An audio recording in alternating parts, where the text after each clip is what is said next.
बुआ का दुखड़ा सुनना मेरी दिनचर्या में शामिल था। रोज दोपहर में वे भनभनाती हुई चली आती और रोना लेकर बैठ जाती। क्या बताऊं सुधा, बेटों को पाल पोस कर कितने जतन से बड़ा करो और बहुएं उन्हें ऐसे छीन लेती हैं जैसे सब उन्हीं का हो। अरे हम तो जैसे कुछ है ही नहीं। आपने तो जैसे कभी किसी को पला पलाया छीना ही नहीं। क्यों बुआ? मेरे पति ने अकारण ही हस्तक्षेप कर दिया। आपकी तीनों बेटियां भी तो किन्हीं के पले पलाए छीन कर बैठी हैं। मैंने आंखें तरेर कर पति को मना करना चाहा, मगर अखबार एक तरफ फेंक कर वे बोलते ही चले गए। मेरी माँ भी कहती हैं, शादी के बाद मैं सुधा का ही होकर रह गया हूँ। अब तुम ही बताओ, मैं क्या करूँ? समझ में नहीं आता। जब बहुओं से इतनी ही जलन होती है तो उन्हें ताम झाम के साथ घर लाने की जरूरत ही क्या होती है? बेटे की शादी करने से पहले हर माँ को यह अच्छी तरह समझ लेना चाहिए कि अब उसे अपना बेटा किसी और को सौंपना है, जैसे लड़की के माँ बाप सोच लेते हैं। एक नया घर बनता है बुआ, लड़के पर जिम्मेदारी पड़ती है, वह भी कई रिश्तों में बंट जाता है। ऐसे में माँ का यह सोचना कि वह अभी भी दुधमुहा बच्चा बनकर उसका पल्लू थामे, राजा बेटा ही बना रहे, तो यह उसके प्रति अन्याय होगा। ना ना सुधीर, माँ का पल्लू क्यों पकड़े बेचारा राजा बेटा? वह हूर जो मिल गई है अपना पल्लू देने के लिए।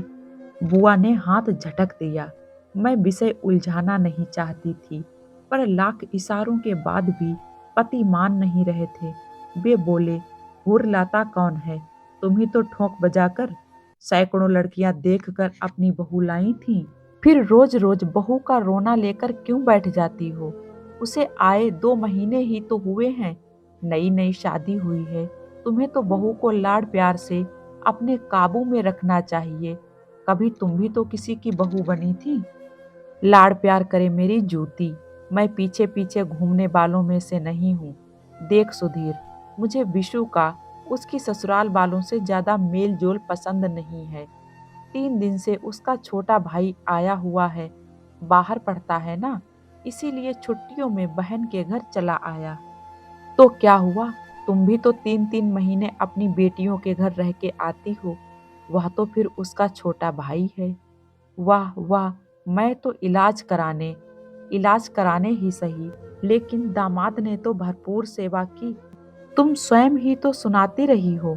क्या तुम्हारा दामाद किसी का पला पलाया बेटा नहीं है?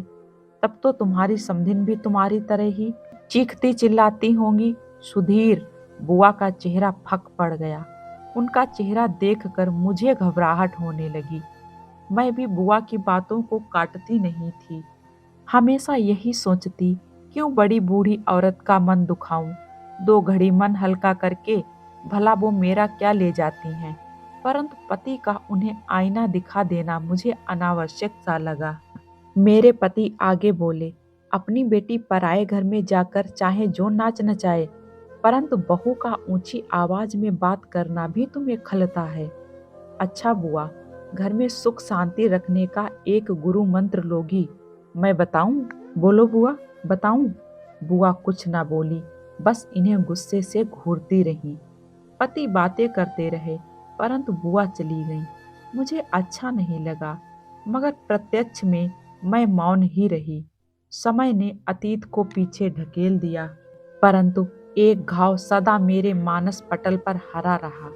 चाहती तो पति को फटकार कर बुआ के अपमान पर नाराजगी प्रकट कर सकती थी, मगर ऐसा किया नहीं। शायद मैं भी बुआ को आईना दिखाना चाहती थी। यही वो बुआ थी जिन्होंने कभी सासू माँ का पैर इस घर में जमने नहीं दिया। मुझे अपनी सास निरीह गाय सी लगती थी। पता नहीं क्यों सासू माँ ने मुझे कभी अपना समझा ही नहीं था।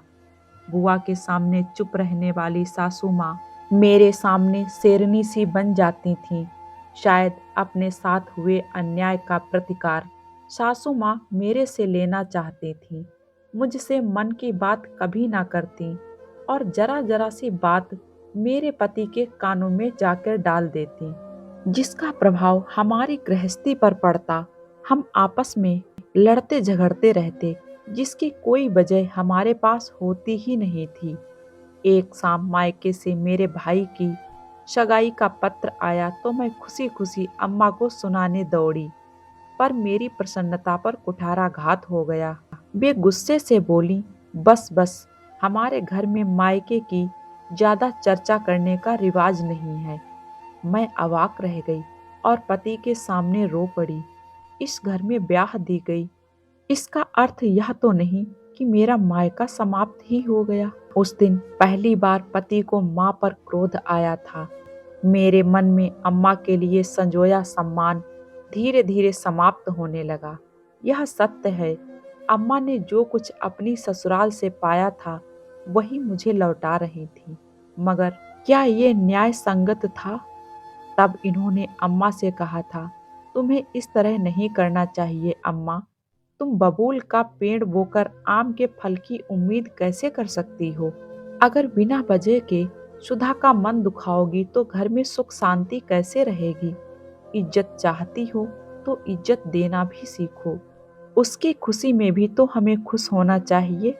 अरे, विस्फारित आंखें लिए अम्मा मुझे यूं घूरने लगी, मानो पति ने मेरी वकालत करके किसी की हत्या जैसा अपराध कर दिया हो। वे तुनक कर बोली, यह कल की आई तुझे इतनी प्यारी हो गई जो मुझे समझाने चला है, जोरू का गुलाम। उसी पल से अम्मा मेरी प्रतिद्वंदी बन गई। कभी रुपए चोरी हो जाने का इल्जाम मुझ पर लगता और कभी यह आरोप लगता कि मैं अपनी ननदों की पूरी तरह से देखभाल नहीं करती। धीरे धीरे पति ने हस्तक्षेप करना छोड़ दिया। 20 साल भी बीत जाने पर अम्मा मुझे स्वीकार नहीं कर पाई। पति पर जोरू का गुलाम होने का ठप्पा आज भी लगा है।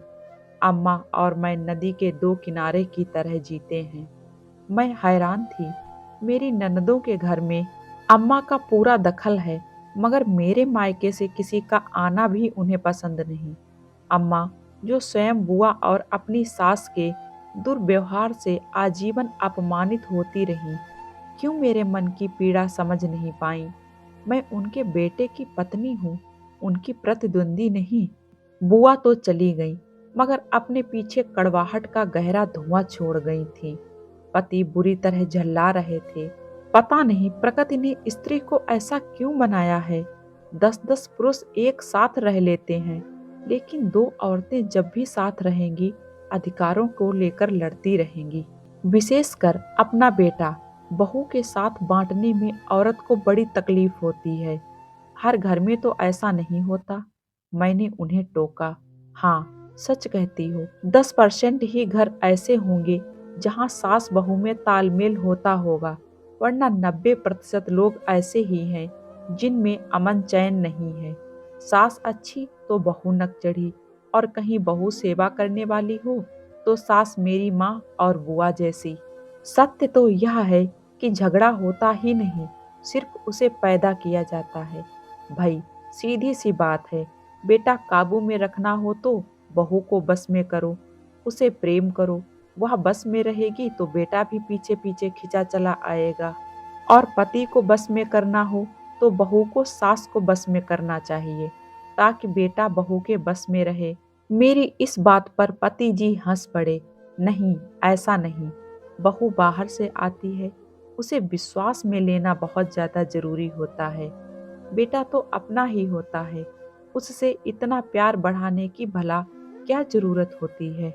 मजा तो तब है जब पराई को अपना बनाओ, मगर होता उल्टा है।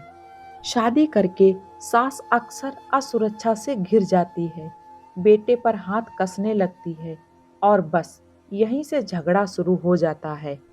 ये सब बातें कभी आपने अपनी अम्मा से भी कही हैं? नहीं कह पाया ना, इसीलिए तुम्हें समझा रहा हूँ। आने वाले कुछ वर्षों में तुम भी तो सास बनने वाली हो, कुछ समझी? मैं क्या कहती, सिर्फ हंस कर रह गई कि कौन जाने जब सास बनूंगी तब मैं कैसी हो जाऊंगी।